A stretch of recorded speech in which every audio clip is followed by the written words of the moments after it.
Yeah, I'm not sound too bad.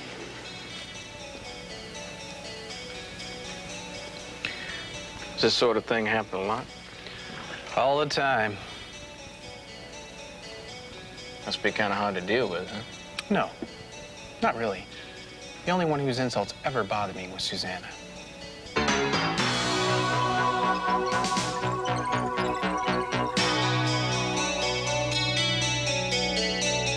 We're here at divorce court, presided over by Judge William Keene, to cover the Bryce divorce.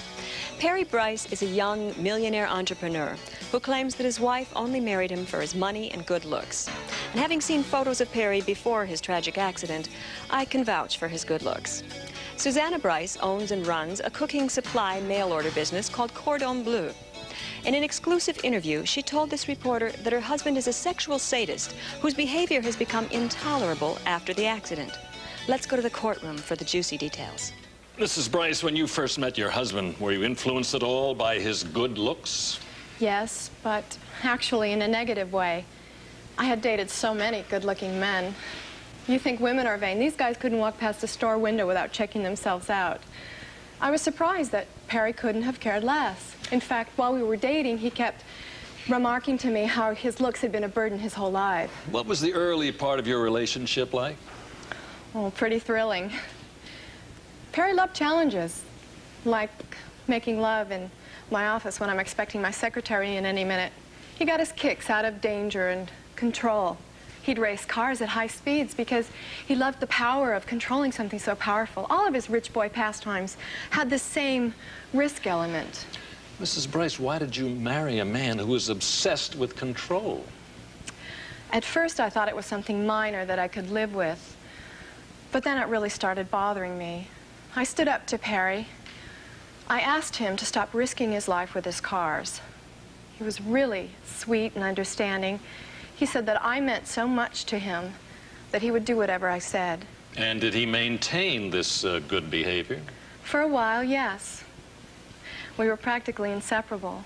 I know it's hard to imagine now, but I think 4 or 5 months went by when we hardly even left the house. We were always having these intense debates that ended up with us making love. Sometimes we'd just forget about the debates. But I started seeing that Perry was turning our sex life into his new control project. Would you explain that, please? It got so that all we were ever doing was having sex, even when I didn't feel like it. Then Perry said doing it in bed was boring. He would drive us to a public parking garage, and I'd have to strip completely and have sex there in the car. And then he started making these plans, vacation trips, so we could have sex in the first-class restroom of the airplane. Well, did you try to resist your husband? Yes. The first time I said no, in the backyard at a friend's party, Perry slapped me. He said that he'd get rougher if I didn't go along with it. From then on, he would just beat me whenever I refused him. Sometimes Perry'd hit me during sex. He said it made it better for him. It's hard for me to explain why I went along with it. It just didn't seem that serious at first. It just seemed like some weird kind of game. But then did it begin to bother you? Oh, yes, I found myself feeling as if I didn't have a will, like I was sinking into a sea of numbness. But then Perry went to Brazil, and I realized that for the first time in months, I felt safe. I knew I was going to make changes in our relationship when he returned, but then I got, the phone call about Perry's accident. I forgot about all that. I just wanted him to come home so I could hold him and comfort him. And how were things after your husband returned home? Perry wouldn't let me near him. He wouldn't talk about his accident. He wouldn't talk, period. I knew he was traumatized. But a few weeks later, he called me into his room. It was dark. He grabbed me. He forced himself on me. And the whole time he kept asking me, wasn't it better now that he was a monster? And is that when you decided to file for divorce? No, I kept thinking this phase would pass, that he would forget his injuries and I could be there for him. But it only got worse, more sadistic. Finally, one night, he had just gotten back from a trip from Europe, and he asked me to change his bandages. Well, I was about to when he told me he wanted me to kiss his scars. I totally refused. I just couldn't find myself to do that. And what happened then, Mrs. Bryce? Perry said that I had a choice. Either I leave right then with nothing, or I do what he said. Well, that was his mistake, reminding me that I did have a choice. I left, but I don't deserve nothing, Perry Bryce. Your Honor, he is a monster. This accident has only made him look as hideous as he already was inside. No further questions, Your Honor. Cross-examination. Now,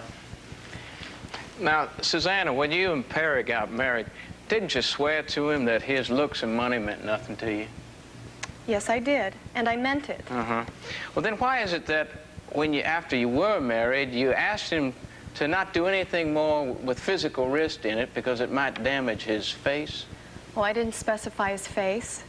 Anyway, what's so unusual about a wife's concern about her husband? And didn't you tell your husband that if he did lose his looks, at least he'd still be a rich man? I was just kidding around. I didn't think Perry would take it so seriously. Well, kidding. You mean you don't use sex to get money from your husband? I don't know what you're talking about. You don't? Well, didn't you tell him that you weren't going to sleep with him until he paid to expand your kitchen mail order business? That's ridiculous. Perry offered me that money and I took it, but it had nothing to do with sex. Well, didn't you get your new little sports car because you refused to make love with him for a whole month? No.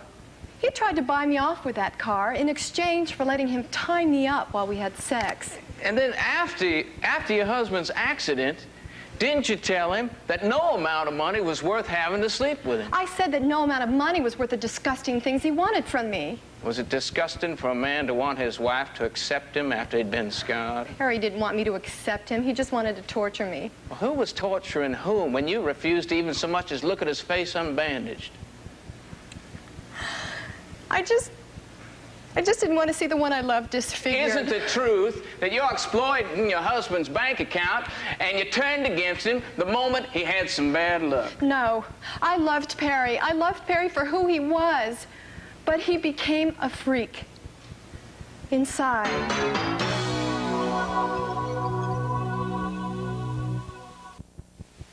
We're back at divorce court for the strange and scandalous Bryce trial. Perry Bryce is about to testify. Perry, when you met your wife, did she give you any indication that she was only interested in you for your looks? No. It had been crystal clear why every other girl I'd gone out with wanted to sleep with me. It was my looks or my money or both. I was so sick of these people playing up to me in these really insipid ways. But Susanna was different. She was wary of me at first, and she wanted me to prove myself to her. I really appreciated that. Now, could you tell us what happened to you after your marriage ceremony? Well, after we were married, Susanna started showing her true colors. I guess it was partly my fault. I've been looking for the right girl for so long, I hadn't paid much attention to her in the beginning, when she was insisting that I buy her more and more. She wanted furs, clothes, jewelry, only the best. And if I suggested something was too pricey, Susanna had a tantrum. Mm-hmm. Now, could you be more specific, Mr. Bryce? Well, from practically the day we met, Susanna had been pulling me into bed several times a day. I'm not complaining, but the point is we had sex a lot. But then Susanna wanted this diamond and emerald bracelet, which I just couldn't afford. And she called me cheap and said she was sleeping in the guest room until she had it on her arm. I thought the issue was a little too petty to argue over, so I gave in and I bought it for her. Now, ma'am, we assume that this was not an isolated incident, sir? I wish it were. You see, Susanna had hooked me. For the first time in my life, I let myself fall really in love. So I kept making excuses for her. When she demanded an 18th century armoire, I told myself it's because she never had good furniture. If she wanted to get kinky in bed, I told myself it was because I hadn't been imaginative enough for her. Well, now, could you tell us about your accident? Yes. I was in Brazil on business, and I had called Susanna to tell her how much I missed her. She had just wormed a sports car out of me, and all she could talk about is hating the color and wanting a new one. I hung up, furious. And while driving to a dinner party outside of Rio, I crashed into a tree. When they released me from the hospital, all I could think about is Susanna. And how did your wife respond to you? When I arrived home, she just screamed. I kept hoping that she'd calm down and learn to accept things. But she really couldn't even stand to be in the same room with me. I can't tell you how hurt I was. Did you try to discuss the situation with your wife? Of course. After all, only half my face was injured. I hadn't lost any limbs, and I had no internal damages. So after a few months of letting her be, I asked her if she would at least come back to our bed and sleep there with me. She said it would cost me $100 a night and $1,000 a night if she had to face me in bed. I thought I was hearing things. But then she said if she had to stay married to the Phantom of the Opera, I'd have to pay. What'd you do? Stupidly, I kept forgiving her in my heart. I thought she was in shock or something. But when it became obvious she wasn't going to change, I began to see plastic surgeons all over the world. I finally found a doctor in Switzerland who said he could repair 80% of the damage. When I told Susanna, all she said is she wanted to know how bad the other 20% would be. I said what mattered is that I wouldn't have to walk around in this stupid bandage any longer. And what did your wife say to that? Well, she told me not to have the surgery. She said she'd rather have me bandaged than risk seeing any scars. It was at that point when I just wanted her to remove my bandage and see my face as it really was. It wasn't a sexual thing. I just felt the known would scare her a lot less than the unknown. But she called me a monster and fled out the door.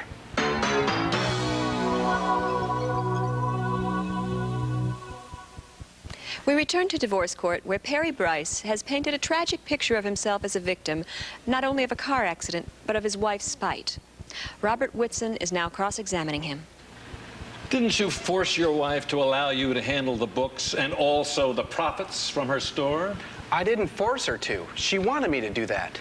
I'm a whiz with finances. Isn't it true that you doled out your wife's allowance only in exchange for her participation in your bent sexual practices? No, I don't have any bent sexual practices, unless you call expecting your wife to love you bent.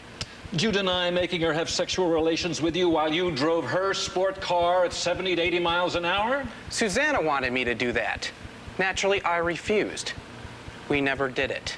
And did you also want her to tie you to the bed and blindfold her while you had sex with her? Yes, and it was her idea. After my accident, she said she might be able to stand sex if she was blind and immobile. That's a lie, you sick pervert. Now, Mrs. Bryce, that's enough. Next question.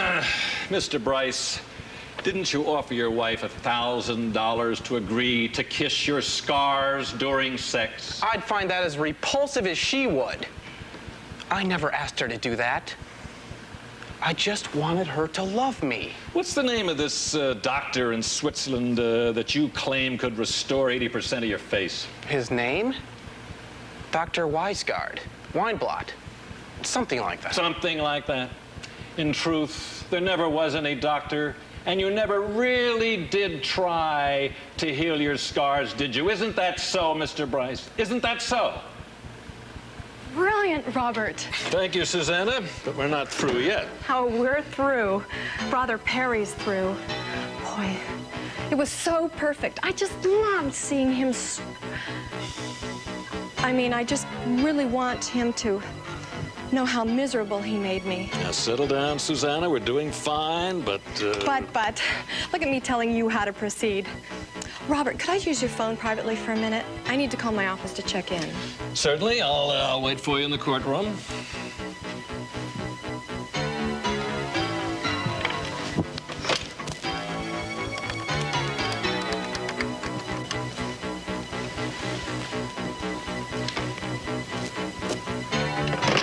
Harry. Sit down, honey. Please. What do you want? Darling, I don't know how you've been feeling these past few months, but for me, it's been utter hell. And hearing all this testimony today, I really feel we're wasting something. What do you say we give it another chance? We could see a therapist. It might help. You know you're crazy. Honey, you loved me once. Is it just this that has come between us? Of course not. It's you, Perry. You, not your face. Oh, really? You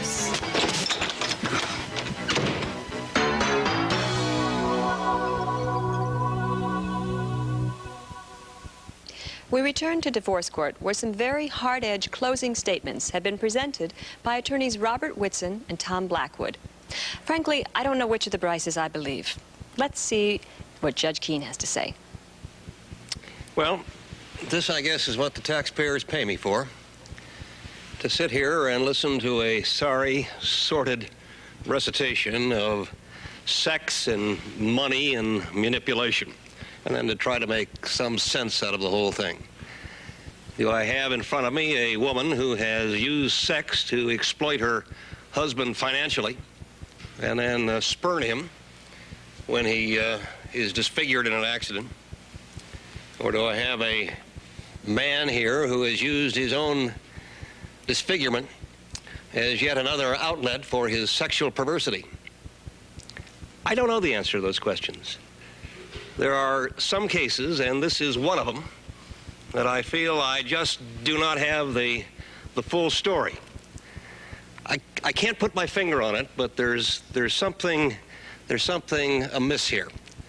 I have lots of unanswered questions in my mind, and perhaps that's not unusual in trying to analyze a marriage fraught with half-truths and manipulation. What I do know, however, is that this marriage is no longer viable, and society certainly has no interest in keeping it intact. I therefore will order in this case a judgment of divorce. I'll make it a joint judgment of divorce based upon the grounds of mental cruelty. Insofar as the marital estate is concerned, and it is sizable, with assets totaling just over $1 million, I'm going to order that divided equally. Insofar, Mrs. Bryce, as your request for spousal support is concerned, that is denied. Miss Bryce, I hope that someday soon that bandage comes off your face, and when it does, that the complex emotional conflict hidden beneath it will have healed. This court stands in recess.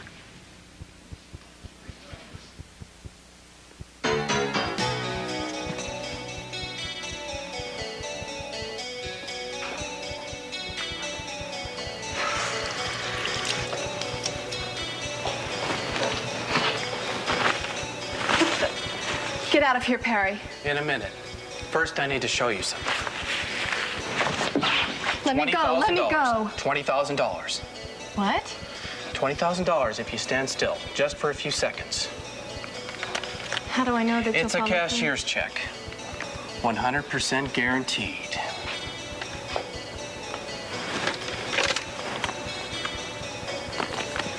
through? Got 15 seconds.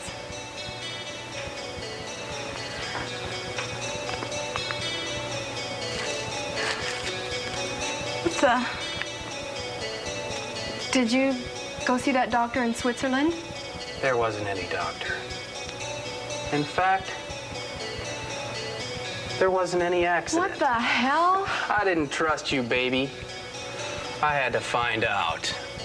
What are you talking about? It was a test, Susanna. The whole thing was a test. And you flunked. With flying colors. You want scars? I'll show you scars. Hey. What's going on here? What? Mr. Bryce, your face. It's a miracle, Miss Watson. I've been healed by my wife's love.